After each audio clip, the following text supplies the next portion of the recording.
Bom dia. O peso de pregador já é pouco. Depois, realmente, assim, é uma oração que nos faz lembrar da seriedade daquilo que temos perante nós. Espero que nós possamos sair mais também com o mesmo coração que este nosso irmão tinha. Se eu amanhã dissesse, ou melhor, se eu dissesse hoje, agora, que amanhã vamos fazer uma viagem, todos juntos, vamos, amanhã de manhãzinha, vamos sair todos numa viagem, o que é que vocês me iam perguntar para amanhã começarem a fazer esta viagem? Quem é que quer? Para onde vamos? Para onde? Preciso levar alguma coisa? Almoço? Pagas tudo. Quanto tempo? Pagas tudo a viagem. Também é... Não estou preparada, porque o tempo foi curto. Sim. Mais? Tudo perguntas ou comentários acertados. Ou seja, é óbvio que nós íamos precisar de saber, porque nós queríamos estar preparados para fazer, porque faz muita diferença. Não falaram, né? Mas podiam perguntar, ou se calhar era se isto fosse realidade, iam perguntar, olha, como é que vamos? Não é?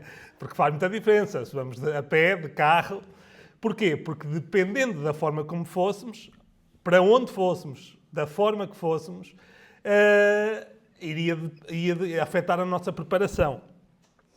É mais ou menos isso que Pedro está a fazer com os seus leitores. Nós, se estão lembrados, nós, ao olharmos para Pedro, temos a primeira epístola de Pedro, temos o título Viagem de Graça. Estamos a falar de uma viagem. E então Pedro, também, nós vamos ler, que tem esta ideia em mente, que nós que estamos numa viagem. Não numa viagem daqui até ali, curtinha, uma viagem maior, mas uma viagem. E antes de avançarmos, vamos então ler o texto, para depois podermos aprofundar um pouco. Vamos ler o nosso texto de hoje, é do capítulo 1, versículo 13, até ao capítulo 2, versículo 10. E eu vou pedir a um voluntário, para eu poupar ao máximo a minha garganta, vou pedir a um voluntário que possa ler então este texto, 1 de Pedro 1, 13 até 2, 10. Por isso, fingindo o vosso entendimento, sede sóbrios e esperai inteiramente na graça que vos está sendo trazida na revelação de Jesus Cristo. Como filhos da obediência, não vos amoldeis às paixões que tinhas anteriormente na vossa ignorância. Pelo contrário, segundo é santo aquele que vos chamou, tornai-vos santos também vós mesmos em todo o vosso procedimento. Porque escrito está, sede santos, porque eu sou santo. Ora, se invocais como Pai, aquele que sem exceção de pessoas, julga segundo as obras de cada um, cortai-vos com temor durante o tempo da vossa peregrinação, sabendo que não foi mediante coisas corruptíveis, como prata ou ouro, que fostes resgatados do vosso fútil procedimento que vossos pais vos julgaram, mas pelo precioso sangue, como de cordeiro sem defeito e sem mácula, o sangue de Cristo, conhecido com efeito antes da fundação do mundo, porém manifestado no fim dos tempos por amor de vós, que por meio dele tendes fé em Deus, o qual o ressuscitou dentre os mortos e lhe deu glória, de sorte que a vossa fé e esperança estejam em Deus. Tendo purificado as vossas almas pela vossa obediência à verdade, tendo em vista o amor fraternal, não fingido, amai-vos de coração uns aos outros ardentemente. Pois fostes regenerados, não de semente corruptível, mas de incorruptível, mediante a palavra de Deus, a qual vive e é permanente. Pois toda a carne é como a erva, e toda a sua glória como a flor da erva. Seca-se a erva e cai a sua flor. A palavra do Senhor, porém, permanece eternamente. Ora, esta é a palavra que vos foi evangelizada. Despojando-vos, portanto, de toda a maldade e dolo, de hipocrisias, de invejas e de toda a sorte de maledicências, desejai ardentemente, como crianças recém-nascidas, o genuíno leite espiritual, para que por ele seja dado crescimento para a salvação. Se é que já tendes a experiência de que o Senhor é bondoso, chegando-vos para Ele, a pedra que vive, rejeitada, sim, pelos homens, mas para com Deus eleita e preciosa. Também vós mesmos, como pedras que vivem, sois edificados, casa espiritual, para seres sacerdócio santo, a fim de oferecerdes sacrifícios espirituais agradáveis a Deus, por intermédio de Jesus Cristo. Pois isso está na Escritura. Eis que ponho em Sião uma pedra angular, eleita e preciosa, e quem nela crer não será de modo algum envergonhado. Para vós outros, portanto, os que credes, é a preciosidade, mas para os descrentes, a pedra que os construtores rejeitaram, essa veio a ser a principal pedra angular, e pedra de tropeço e rocha de ofensa. São estes os que tropeçam na palavra, sendo desobedientes para o que também foram postos. Vós, porém, sois raça eleita, sacerdócio real, nação santa, povo de propriedade exclusiva de Deus, a fim de proclamardes as virtudes daquele que vos chamou das trevas para a sua maravilhosa luz. Vós, sim, que antes não erais povo, mas agora sois povo de Deus, que não tinhas alcançado misericórdia, mas agora alcançastes misericórdia. Então, a nossa viagem, ou melhor, dentro do título geral, Viagem de Graça, vamos hoje pensar num tema em particular, que é a Viagem de Santidade. Embora que não seja o que nós vamos ver, não vamos... A ideia não é focarmos na ideia base de santidade, naquele sentido de falarmos apenas do aspecto de nós deixarmos de fazer algumas coisas e passarmos a fazer outras, no sentido de nos santificarmos, de nos afastarmos do que é pecado e de fazermos aquilo que Deus quer. Também é, mas tem a ver mais com a perspectiva que nós temos em relação à nossa vida. É esta viagem que nós estamos a fazer. E nós, na semana passada, já tivemos este início, já fomos alertados, já fomos conduzidos para pensar em alguns aspectos em relação a esta viagem. Mas Pedro começa aqui a falar com os seus leitores e ele chama-os, não só no texto que nós lemos, mas já na semana passada, o texto que nós lemos com o Berto na semana passada, e mais um pouco à frente, ele refere-se aos seus ouvintes, aos seus leitores, como peregrinos, como forasteiros. Nós lemos isso no versículo, e eu vou fazer referência, como um texto é longo, e vamos olhar para ele um pouco assim de cima, eu vou fazendo referências aos versículos. Quem quiser pode ir pondo os olhos nos versículos que eu for referindo para ir acompanhando melhor. E então Pedro faz esta referência no texto que nós lemos, no versículo 17. Também já tinha feito no versículo 1 deste capítulo 1 e depois no versículo 11 do capítulo 2 ele faz esta referência, que eles são peregrinos e forasteiros. E eles viviam em diversos pontos, ali numa zona que hoje seria basicamente a Turquia, mas eles eram do ponto da Galácia, de outras terras ali naquela zona. Mas eles eram de lá, mas não eram de lá, é o que Pedro está a dizer. A estadia deles ali era temporária. Eles estavam a caminho de outra terra. Isto pode confundir um bocadinho porque eles eram peregrinos na sua própria terra natal. Muitos deles, quase certeza, a maior parte deles tinha nascido no sítio onde estavam. No entanto, Pedro está a dizer, olha, vocês são peregrinos aí. Vocês já não são daí. A vossa condição mudou. Vocês eram daí. A vossa identidade estava ligada com o vosso lugar, o lugar onde nasceram, mas agora vocês já não são daí. Estão em trânsito, em viagem. E como nós falámos no início, qualquer viagem exige preparação. Então Pedro começa logo, depois da introdução daquilo que ele falou acerca da salvação e que nós vimos com o Berto, de uma forma mais geral, ele começa depois, no versículo 13, com uma exortação a dizer, sede sóbrios. Ou seja, mantenham-se no controle das vossas emoções, não se deixem dominar, porque eles estavam a viver muitas coisas, e nós hoje não vamos falar, mas mais à frente iremos tocar nisso. Eles estavam a sofrer perseguição, eles estavam a passar por tempos difíceis, e eles podiam perder a perspectiva, eles podiam começar a preocupar-se demais com aquilo que estava a acontecer no imediato com as suas circunstâncias e eles podiam se deixar dominar pelas suas emoções, pelas dificuldades que estavam a enfrentar. Mas Pedro diz, olha, sejam sóbrios e vejam as coisas como elas são e não como vos parecem. E ele diz, cingindo os lombos. Era aquela ideia de preparar a roupa para fazer uma caminhada. Só que aqui não era a roupa física, não era a vestimenta, eram os lombos do entendimento, da maneira de pensar, daquilo que eles estavam, a maneira como eles avaliavam aquilo que estava a acontecer e a perspectiva que eles deviam ter. E Pedro diz, esperai na graça, inteiramente na graça. É o que ele diz aqui. Ou seja, não olhem para as circunstâncias, olhem para aquilo que Deus está a fazer.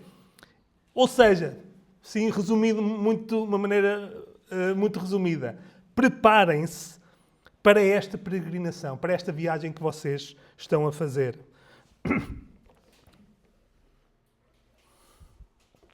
E eu gostaria, à medida que nós formos vendo, ir deixando alguns pontos para nós refletirmos, para pensarmos em relação a nós. Quantas vezes é que tu te lembras que tu não és daqui? Quantas vezes é que nós paramos e pensamos realmente que não somos desta terra? Porque a nossa rotina, qual é? Nós, chega àquela hora fatídica, toca o despertador, higiene, a ordem pode não ser igual para todos, não é? Higiene, quem tem filhos, tratar dos filhos, pequeno almoço, comida, lanches, aquela correria toda, sair, ir deixar os filhos, trabalhar, voltar para casa, jantar, dormir.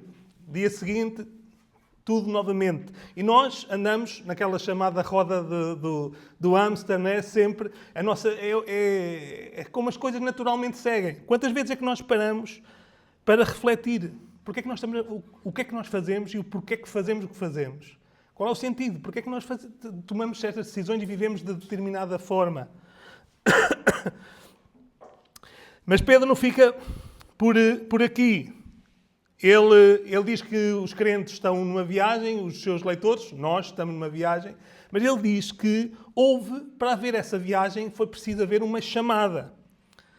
Eles foram chamados, versículos 15 a 17 e também depois o 2:9.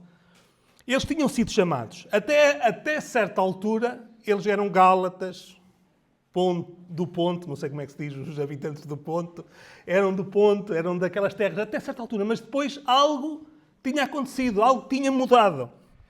Houve um chamado. Oi, está na hora.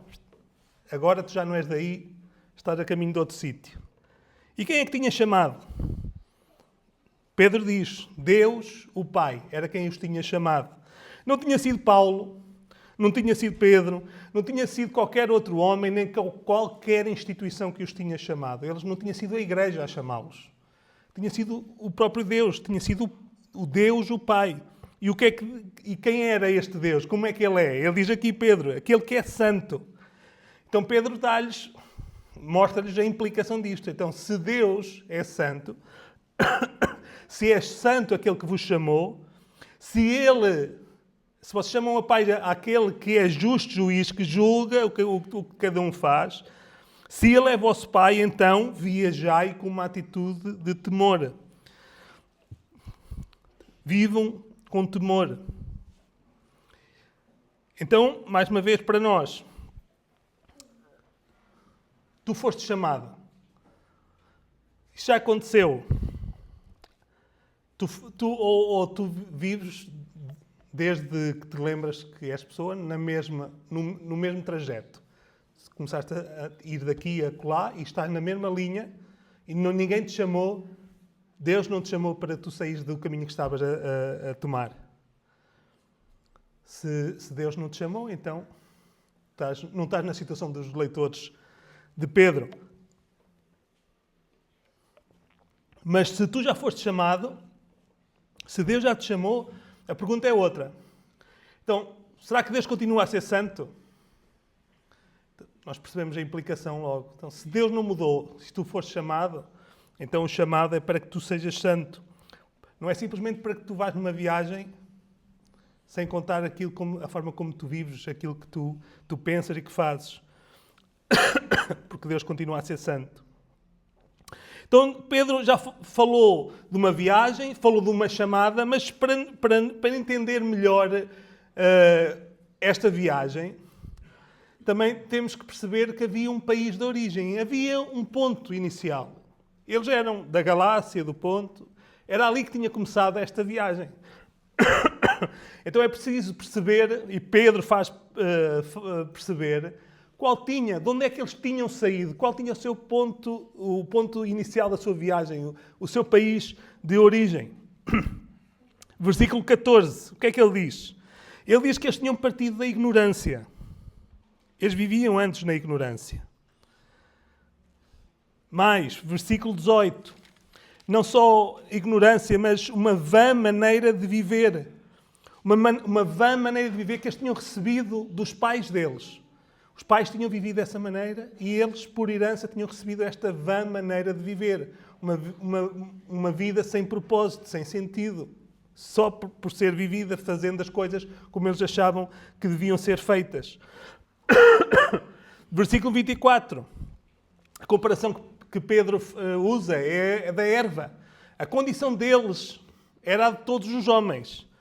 E como é que é a carne, que Pedro fala aqui, a carne, o homem na sua natureza? É como a erva. É a erva que num instante mas depois basta ser cortada e que logo murcha. Ou que mesmo até sem ser cortada, passado pouco tempo, seca e murcha. Que é frágil, que é fugaz. E que, por vezes, até dá a ilusão de ter alguma glória. Né? Ele fala da erva e da flor da erva. E que a glória do homem é como a flor da erva, que num instante está ali, parece muito bonita e depois, de repente, desaparece. A erva é frágil, é fugaz e a sua glória é passageira e é ilusória. Assim era a condição dos seus leitores, a sua condição inicial. Frágil e passageira, assim como a erva do campo. Mas não só, ele também diz que no capítulo 2, versículo 9, que a realidade deles anterior era de trevas. Eles viviam nas trevas, longe de Deus. Era lá que eles estavam. E no versículo 10 do capítulo 2 também, diz que eles antes não eram povo. Eles não pertenciam ao povo de Deus. Eles não eram povo de Deus. E nós estamos exatamente na mesma condição que os leitores de Pedro.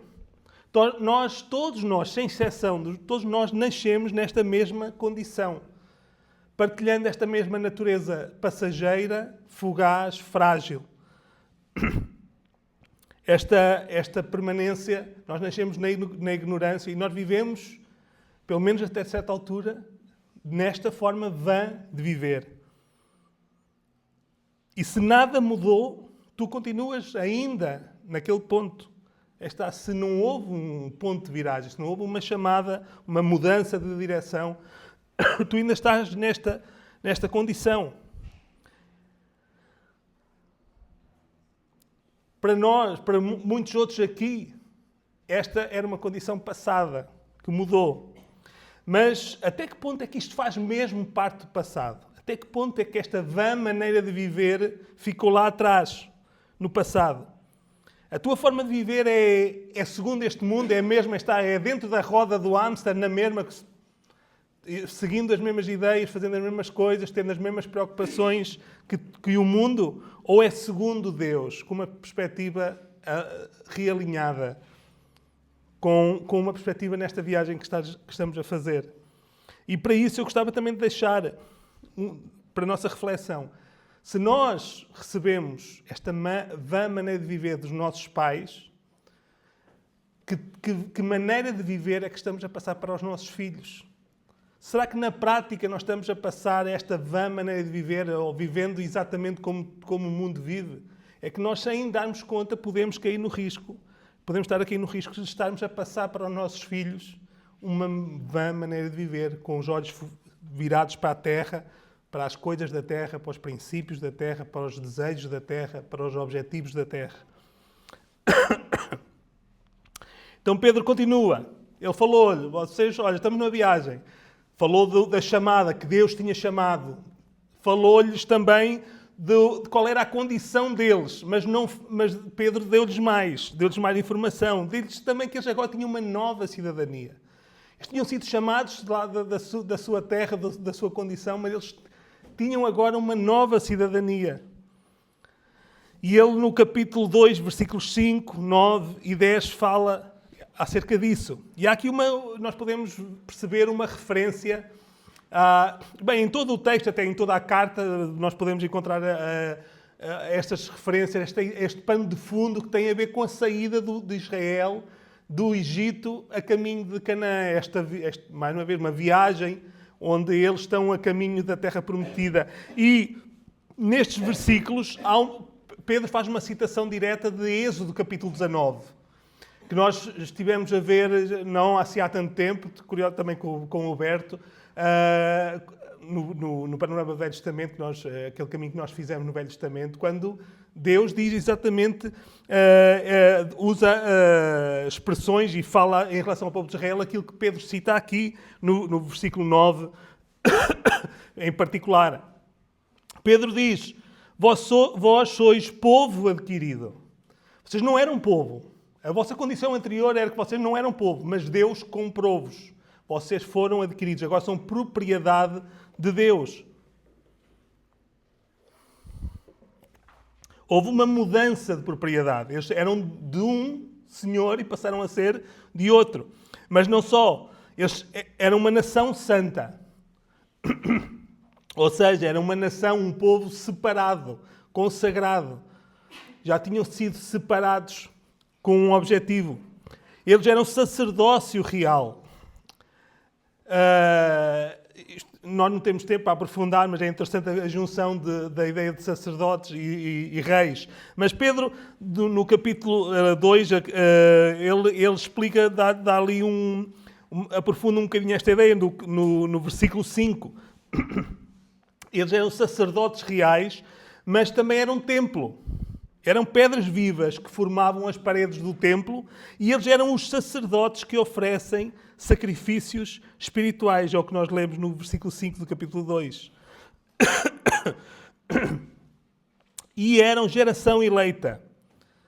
Geração não no sentido de ser geração com a mesma idade, aquela ideia que nós também usamos esta expressão, né? Que eu sou de uma geração, uns são de uma geração mais nova, outros são de uma geração mais velha. Não é tanto nessa ideia, é a ideia de ser gerado. Eles eram aqueles que tinham sido gerados, ou seja, nesse sentido, a geração nesse sentido, o conjunto daqueles que tinham sido gerados, que eles tinham sido eleitos, como nós já vimos na semana passada. Porque Deus tinha-os elegido. Tinham sido eleitos e chamados. E o que é interessante aqui é que, se nós já vimos que eles eram um povo adquirido, há a ideia de terem sido adquiridos, comprados, mas não é, aqui, quando Pedro fala de geração, não é uma mudança de propriedade que está aqui em causa, como na ideia do povo adquirido. O que está aqui em causa é uma mudança de natureza. É um novo nascimento. E como é que Deus tinha operado esse novo nascimento? Nós lemos no capítulo 1, dos versículos 23 a 25. Tinha sido pela sua palavra. Uma semente que os tinha gerado de novos, que está aqui em contraste com a erva, com a erva e com a flor da erva. E ao contrário da flor da erva e da sua flor, a palavra de Deus não é passageira, fútil, fugaz, frágil. Não, é uma semente que permanece para sempre. E que os tinha gerado, que os tinha feito nascer de novo. Ou seja, tem esta ideia da semente que faz nascer algo de novo. Ou a ideia mesmo de alguém que a forma como nós somos gerados, em que nascemos também da semente, desta ideia de semente. E então a palavra de Deus é esta semente que permanece para sempre. E aqui também está a ideia de um ato contínuo, ou seja, não é simplesmente a ideia de algo que aconteceu lá no passado e ficou. Não, é algo que está em desenvolvimento, como a semente que brota e que a planta vai crescendo, a ideia de crescimento e de dar fruto. É um ato que não ficou apenas no passado, é um ato contínuo. É a ideia de um ato contínuo, algo que está a ser gerado. Começou, ou seja, já é uma realidade, não está à espera para acontecer no futuro, mas que está em contínuo. E ele reforça essa ideia nos primeiros 3 versículos do capítulo 2, porque o novo nascimento pressupõe crescimento. Assim como nós vemos nas crianças. Uma criança nasce e ela vai crescendo. E o que é que ela precisa para crescer? É o que Pedro fala aqui. Eles deviam ser como crianças que tinham nascido e que precisam de leite para que vão crescendo. E então este novo nascimento pressupõe este crescimento. Mas também é interessante que aqui no versículo 2 e 3, quando Pedro fala do leite, que eles deviam desejar o leite racional, ou seja, que é a palavra de Deus, ele diz no versículo 3, se é que já provaste que o Senhor é benigno. Aqui tem esta frase de Pedro tem um lado da experiência, a ideia de já que já experimentaste que Deus é benigno, mas aqui também está em causa uma ideia de degustação. Pedro está a falar de leite e a expressão que ele usa também era utilizada no sentido de provar comida. Então o que ele está aqui a perguntar aos seus leitores é se é que já provaste, se já saboreaste que Deus é bom. Não é simplesmente no sentido da experiência, de confirmar com os nossos olhos que Deus é bom, que fez algo que foi bom e que nós beneficiámos disso. É também de nós sentirmos de nós podemos experimentar, saborear a bondade de Deus, a graça de Deus, como Deus é bom. E então, se ele estava a falar isto para os seus leitores, nós precisamos também de nos questionar. Nascemos nós de novo, ou seja, mais uma vez, há este ponto de mudança na nossa vida, ou nós continuamos a ser exatamente aquilo que sempre fomos. Deus operou o novo nascimento, uma nova geração em nós. Nós nascemos de novo. E se nascemos de novo, nós temos crescido, nós temos nos alimentado, nós temos visto crescimento na nossa vida. E se nós nos temos alimentado da palavra de Deus e das verdades acerca de Deus, nós já provámos, será que nós já provámos que Deus é bom?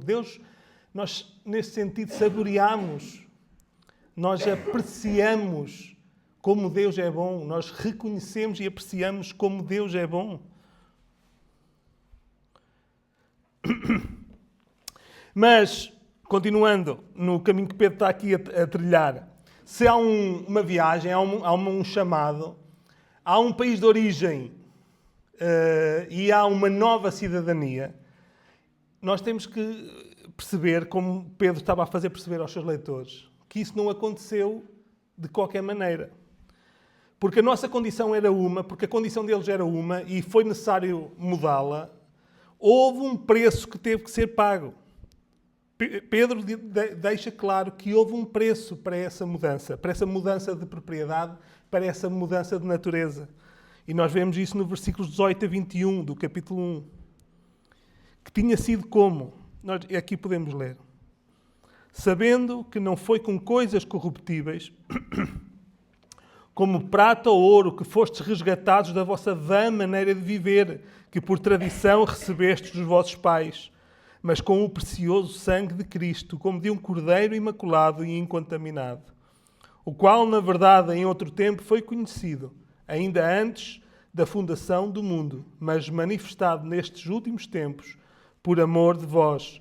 E por ele credes em Deus, que o ressuscitou dos mortos e lhe deu glória, para que a vossa fé e esperança estivessem em Deus. Então qual foi o preço?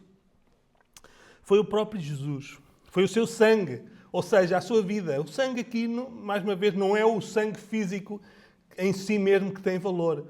O sangue tem valor porquê? Porque foi a sua própria vida. Ao derramar o seu sangue, Jesus deu a sua vida.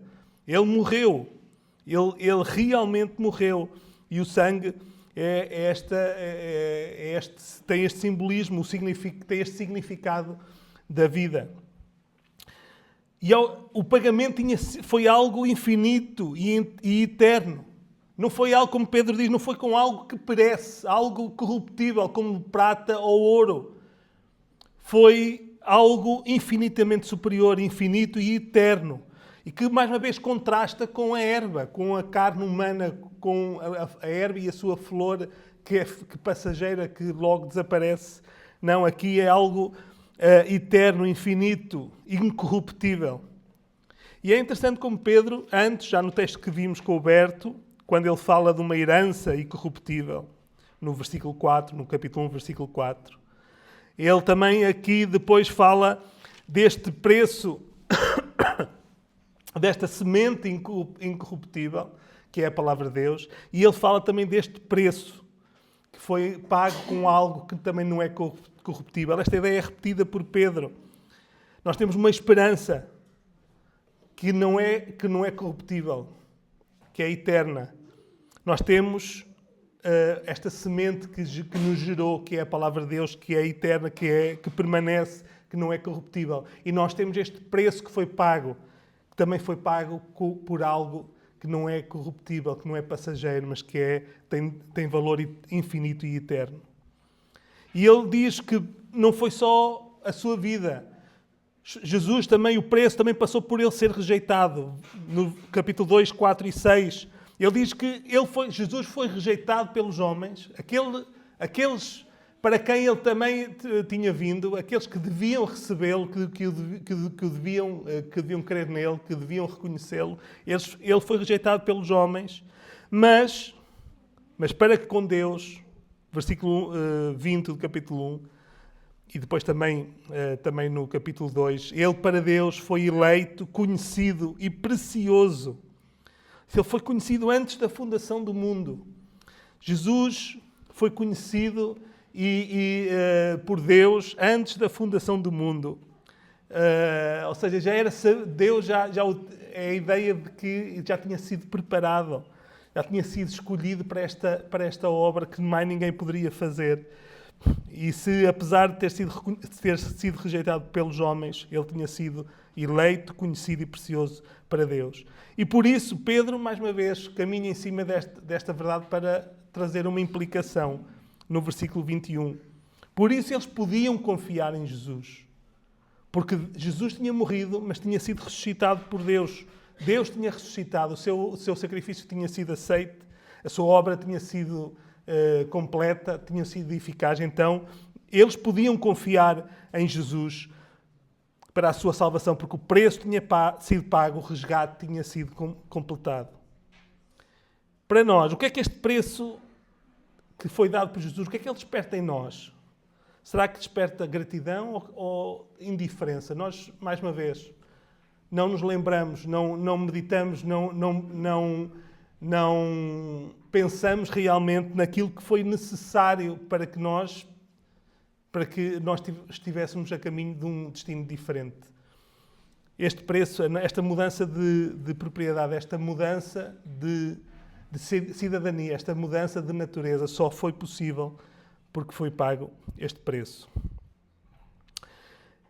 E em último lugar, Pedro fala de um destino.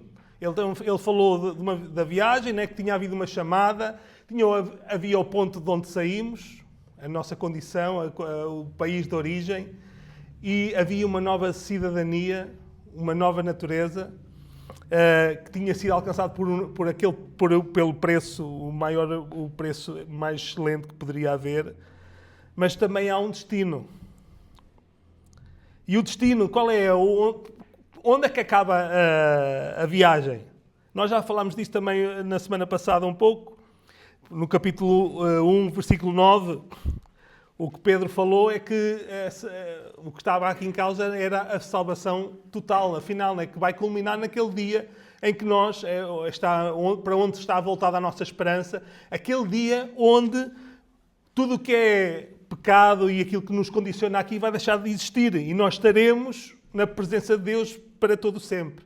Então, em certo sentido, esse é o destino que Pedro está aqui a falar. Mas por outro lado, nós temos, digamos assim, destinos intermédios. Ou usando outra palavra para entender melhor a ideia, nós temos propósitos aqui para o tempo em que nós estamos ainda a fazer esta viagem antes de chegarmos a este destino final. Então, qual é o destino que Pedro apresenta? Qual era o propósito nesta viagem que Pedro apresenta aqui aos seus leitores e a nós? É a adoração. Nós já lemos, capítulo 2, versículo 5. Qual é aqui o propósito? A parte final do versículo. Para oferecer sacrifícios espirituais agradáveis a Deus por Jesus Cristo.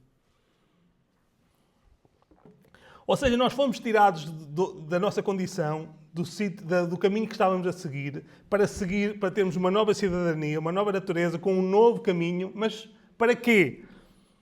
Para uma forma de viver santa, em obediência a Deus. Aquilo que nós já falámos, até nos coros já cantámos, e aquilo que o Timóteo já referiu, são sacrifícios, não oferecermos como sacrifícios no sentido de oferecermos animais, mas são, como nós lemos no Salmo, um coração quebrantado, um coração obediente. Estes são os sacrifícios que os crentes eram chamados, os leitores de Pedro eram chamados a fazer. Era uma forma de viver santa e de obediência a Deus. Mas não só esta ideia de adoração, não só nos atos de obediência, nos atos para com Deus, neste sentido de obediência, mas mais do que isso. No versículo 9, o que é que nos diz aqui? Para a segunda parte do versículo. Para que anuncieis as virtudes daquele que vos chamou das trevas para a sua maravilhosa luz. Então, o propósito desta viagem, enquanto estamos ainda nesta viagem aqui, qual era, e eles, os Gálatas e todos os outros, enquanto estavam ainda naquela viagem que ainda comunicavam com aqueles que viviam à sua volta, eles eram chamados a viver e a falar de tal maneira que revelassem como Deus é bom e gracioso. Era anunciarem não só pelas suas palavras, mas pela sua forma de viver, como Deus é bom. Era este o propósito que eles tinham na sua viagem enquanto não alcançavam o destino final. E mais uma vez, isso deve também fazer-nos pensar. Como é que tu adoras a Deus nos teus relacionamentos? Mais uma vez, a nossa tendência é nós vivermos as coisas, e não pensamos muito naquilo que fazemos, porque é que fazemos, como fazemos. Mas como é que nós adoramos a Deus? É fácil nós pensarmos adorar a Deus enquanto estamos aqui a cultuar Deus, a cantar, mas a ideia que Pedro passa aqui para os seus leitores originais e para nós é que nós somos chamados a adorar a Deus de uma forma contínua. Então, como é que nós adoramos a Deus nos nossos relacionamentos familiares, profissionais, amigos, em todos os âmbitos da nossa vida? Como é que nós, ao vivermos com os outros, como é que nós estamos a adorar a Deus? Se é que nós nos lembramos sequer que nós devemos estar a adorar a Deus enquanto vivemos em cada minuto da nossa vida. E por fim, Pedro também diz aos seus leitores que eles não estavam sozinhos na viagem, eles estavam a caminhar, estavam a viajar acompanhados. Pedro diz-lhes que eles viajavam juntos, um mesmo povo, uma mesma nação, um mesmo edifício, com um mesmo Pai.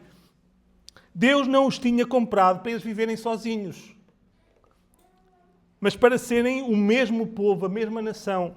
Deus não os tinha gerado de novo para eles viverem sozinhos, para viajarem sozinhos. Mas gerou-os de uma mesma semente para quê? Versículo 22.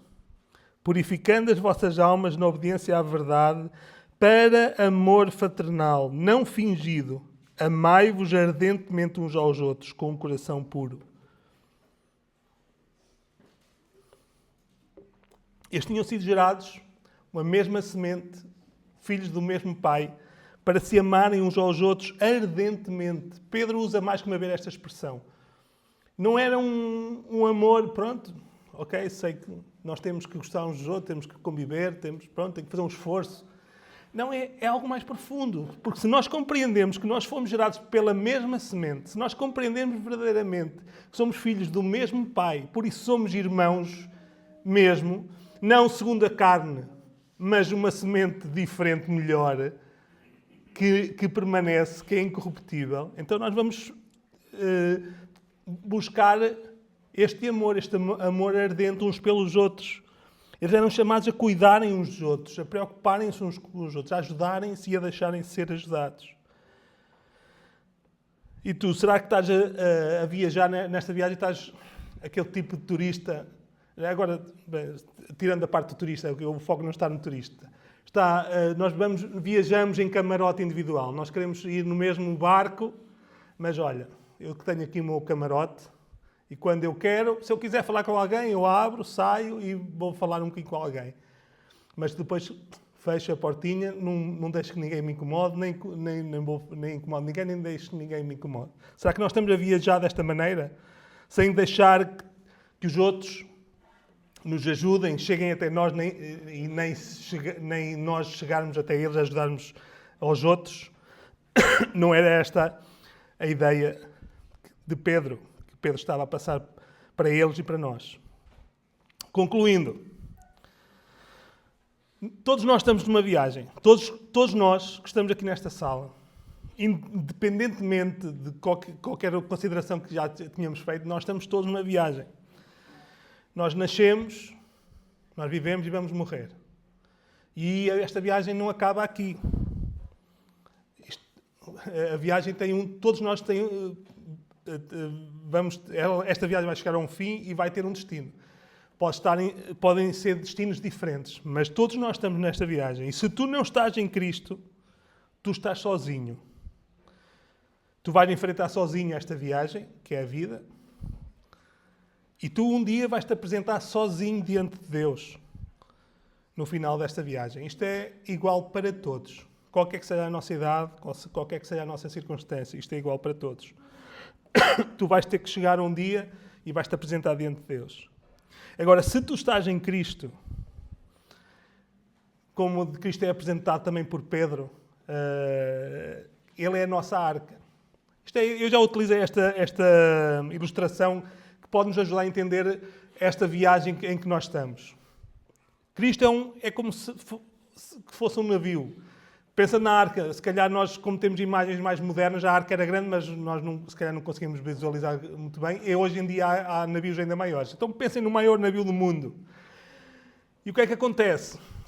É possível, quando um navio é um navio grande, ajuda-nos a perceber melhor a ideia. Qualquer que seja a forma como tu estejas no navio, tu estás a avançar. Se estiveres parado, tu estás a avançar. Se estiveres a andar para a frente, estás a avançar igual. Se estiveres a andar para trás, estás a avançar igual. Mas isso é verdade em relação a esta viagem maior. Mas tu podes estar numa posição ou noutra no navio. Em certo sentido, quem vai andar no sentido em que o navio já está a andar, anda mais rápido. Vai mais à frente dos outros. Então, esta ilustração pode-nos ajudar. Nós, estando em Cristo, a viagem que começou desde o momento em que Deus nos chamou e que nos tirou do sítio onde nós estávamos e nos colocou dentro do navio desta arca que é Cristo, essa viagem vai acontecer, independentemente se tu estás parado, se estás a andar para a frente ou se estás a andar para trás. Se tu estás a crescer, se tu estás estagnado ou se tu, em algum sentido, até tens vivido em sentido contrário. A tua viagem vai chegar, se tu estás em Cristo, ela vai chegar lá à frente, na salvação final, no destino final. Isso é inevitável porque é Deus que garante. Mas, ao mesmo tempo, o que nós somos chamados é caminhar na mesma direção que o navio está a andar. Qual é o sentido se nós estamos em Cristo e estamos virados para trás? Olhar para o que está a ficar para trás. O desafio é nós caminharmos na mesma direção. E a diferença é que nós podemos estar no porão do navio ou na popa do navio, se não me estou a enganar nos termos corretos. Mas o que Pedro está aqui a chamar-nos é para que nós caminhemos dentro do navio, mas mais na proa que for possível. É este o desafio. Nós não vamos não vamos ser nós que vamos garantir chegar, nós não vamos a nado, nós não vamos num botezinho ao lado a remar com mais força que os outros. Vamos todos no mesmo navio, mas o desafio é que nós caminhemos nesta viagem de santidade sempre o mais para a frente que for possível. Tu nasceste e viveste na mesma condição, só para nós termos noção do que é que Pedro está aqui apanhando um bocadinho tudo para dar um bocadinho mais força ao argumento. Tu nasceste e viveste na mesma condição que todos os outros. Nós não somos melhores do que ninguém. Nós todos estávamos na mesma condição, nas trevas, na ignorância, na vã maneira de viver. Mas Deus chamou-te. Deus gerou-te de novo. E isso através de Cristo. Não foi por nada que tu tenhas feito. Pela obra de Cristo. Através da semente que foi plantada em nós pela sua palavra. Deus deu-te um destino, um propósito. Deus deu-te companheiros de viagem. A pergunta que Pedro está a fazer aos leitores, está a fazer a nós é, perante tudo isto, qual deve ser a tua forma de viver? Como é que tu deves viver depois no dia-a-dia? Tendo tudo isto em mente, estando conscientes de tudo aquilo que Deus fez, qual deve ser a tua forma de viver? Então, lembra-te que estás de viagem. Prepara-te. Sê sóbrio. Tem consciência das coisas. Pensa com a perspectiva que Deus te está a dar. E espera na graça, inteiramente na graça revelada em Jesus. Não naquilo que acontece, mas naquilo que Deus está a fazer. Lembra-te de onde Deus te tirou. Por isso, em primeiro lugar, humilha-te. Não és melhor do que qualquer outro que continua a estar na sua situação. Se Deus não tivesse chamado, se Deus não tivesse tirado, estavas igualzinho aos outros. Não és melhor do que ninguém. Mas, ao mesmo tempo, o que Pedro está a dizer-nos é para que tu não te conformes. Não aceites viver segundo este mundo, só porque é assim, sempre foi assim e continua a ser assim. Não aceites sem resistir, sem estar ativamente a separar-te dessa forma de viver. E abandona, deixa tudo o que é vã maneira de viver. Isso foi o que nós recebemos. Essa era a nossa condição antes. Pedro está a dizer, olha, deixa isso tudo para trás, abandona. Isso faz parte, deve fazer parte do passado. Lembra-te que foi Deus quem te chamou. Por isso, sê santo como Ele é santo e vive em temor, porque Ele julga as obras de cada um. Lembra-te da tua nova natureza. Tu foste gerado pela semente que é a palavra de Deus. Alimenta-te dela para cresceres. Bebe este leite racional, este leite sem defeito. Prova como Deus é bom. Aprecia as virtudes, a excelência de Deus. A beleza de Deus, a bondade de Deus. Lembra-te do preço que foi pago. Foi o preço que resgatou dessa maneira que tu recebeste dos teus pais, da sociedade, daqueles que estão para trás de nós. Agora podes viver. Agora é possível viver de uma maneira diferente. Por causa de Cristo. É possível obedecer. É possível viver de uma maneira que seja agradável a Deus. Confia que o Deus que ofereceu e ressuscitou o seu Filho, Ele vai concluir, vai completar a sua obra em ti. Isso vai acontecer. Tu vais chegar ao destino se estás em Cristo. E podes confiar que, independentemente daquilo, até das tuas próprias fraquezas, Deus vai fazer aquilo que Ele prometeu. Lembra-te que não estás sozinho. Tu tens irmãos, filhos do mesmo Pai Celestial, que estão na mesma viagem que tu estás. Por isso, somos chamados a amar-nos ardentemente, a ajudar-nos uns aos outros, a cuidarmos uns dos outros, a orarmos uns pelos outros. E lembra-te do teu destino. Foi e é Deus que fez e que faz tudo. Ele elegeu, Ele chamou, Ele salvou e Ele vai levar-te até Ele mesmo. Mas vive antecipando esse dia, que isso vai ser uma realidade. Vive nesta viagem de graça, como nós estamos a ver, antecipando esse dia, oferecendo sacrifícios de obediência a Deus. Estes sacrifícios que são agradáveis a Deus, são fruto de um coração grato, contrito. Então, vive oferecendo estes sacrifícios de obediência, de adoração a Deus e anunciando as virtudes, a bondade, a graça, as excelências, a beleza de Deus, adorando-o com a tua vida e tudo aquilo que tu és. É este o desafio que Deus nos deixa para nós não conseguirmos completar a nossa viagem. porque é Ele que a completa, mas para que nós possamos, no tempo que ainda estamos aqui, possamos cumprir estes propósitos de o adorarmos com tudo aquilo que nós somos e fazemos, em gratidão por aquilo que Ele fez e continua a fazer em nós.